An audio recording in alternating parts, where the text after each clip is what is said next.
All right, guys, time for our 2-minute preview as we kick off the bowl season in the Big 12 with the Cheez-It Bowl. It's TCU taking on Cal. It's on December 26th. It's a night game, 8 o'clock Central Time from Chase Field in Phoenix, Arizona. So let's talk about this game. This is a low-scoring game.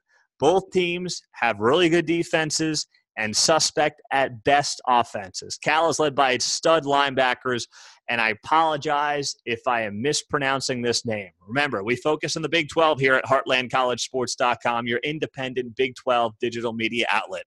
Jordan Kunazik and Evan Weaver. These two guys have dominated the defensive side of the ball for the Cal Bears.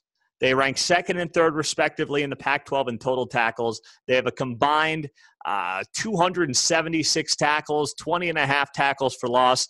They are monsters on that side of the ball. Meantime, TCU, if you're a Big 12 fan, many of ours are, Ben Banigou is the guy there. He was the preseason Big 12 Defensive Player of the Year. Didn't get that award, but still first team all Big 12. Fourth in the Big 12 with 7.5 sacks. Second in tackles for loss with 17. Had a heck of a season. So these two teams pride themselves on defense, and neither team has a whole lot of offense. Patrick Laird is the running back for Cal, who's 68 yards away from 1,000 for the season, a former walk-on. Think about that. A former walk-on is like the star of the show on the offensive side of the ball. Not a big passing game at all for the Bears.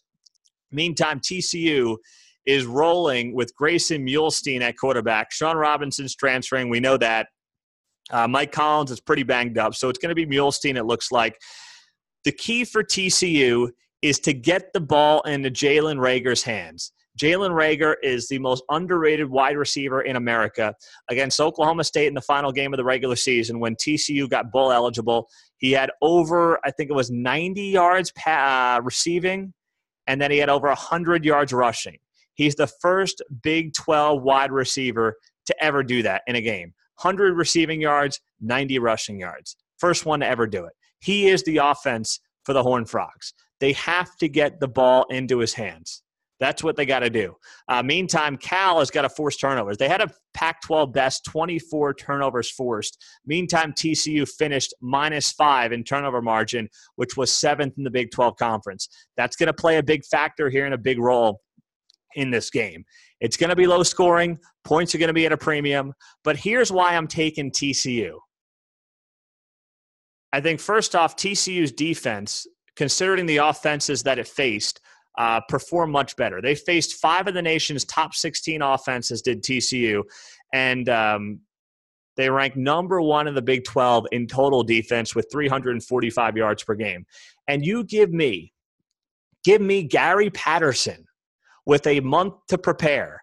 I know Grayson Muhlstein at quarterback is a senior, hasn't started a game until the final game of the regular season, but they've won 2 straight to get bowl eligible.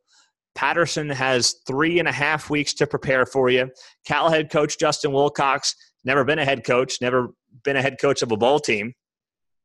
That plays a role because these awkwardly timed games, the day after Christmas, a perfect example, preparation plays a factor. Energy plays a factor.